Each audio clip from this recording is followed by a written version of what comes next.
Imaginons un instant que nous vivions dans un monde idéal.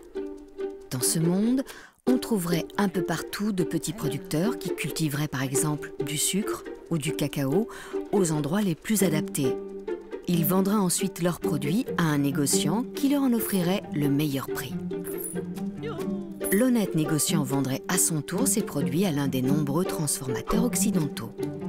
C'est ainsi qu'arriverait dans nos magasins le paquet de sucre, le bâton de chocolat que nous payerions à un prix intéressant et tout le monde serait content. Hélas, nous ne vivons pas dans ce monde idéal et la réalité est tout autre. Le petit producteur ne peut pas choisir à qui il vend ses produits. Bien souvent, il n'y a qu'un seul gros acheteur qui détermine la quantité de produits qu'il achète, quand il achète et à quel prix. Résultat, le producteur reçoit moins d'argent pour sa production et, pressé par le temps, il doit souvent vendre des produits de moindre qualité.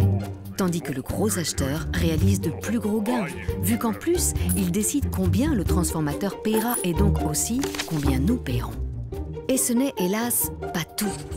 Chez nous aussi, toutes sortes de gens veulent avoir leur part du gâteau. De gros industriels préfèrent produire eux-mêmes certaines denrées, le sucre par exemple, dans des conditions moins favorables et à un coût de production beaucoup plus élevé. Ils font donc appel au monde politique qui, pour subsidier l'industrie agricole, utilise l'argent de l'impôt des consommateurs. Enfin, pour ne laisser aucune chance aux petits producteurs étrangers, leurs produits sont rendus plus chers en faisant monter les droits de douane. Résultat, les petits producteurs n'arrivent plus à vendre leurs produits. Nous payons beaucoup trop cher des produits comme le sucre, le maïs ou le coton et l'argent de nos impôts est mal utilisé. Des organisations comme Oxfam essayent de redresser cette situation déloyale et d'établir un marché sain et équitable. En collaboration avec d'autres négociants, elles font en sorte que le petit producteur obtienne le meilleur prix pour ses produits qui seront transformés et vendus sous le label équitable.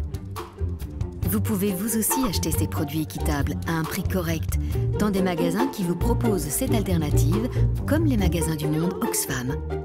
En plus, l'action d'Oxfam ne s'arrête pas là. En effet, si nous voulons vraiment un commerce équitable, il faut bien sûr nous assurer de ce que le producteur obtienne un prix correct pour ce qu'il produit. Il faut aussi qu'il puisse choisir lui-même à qui il vend. Il faut enfin que les responsables politiques ne se laissent pas manipuler par des acteurs dominants. Si nous faisons entendre la voix des petits producteurs et des consommateurs, le monde politique réagira en favorisant un marché équitable pour que nous ne payions plus certains produits trop chers.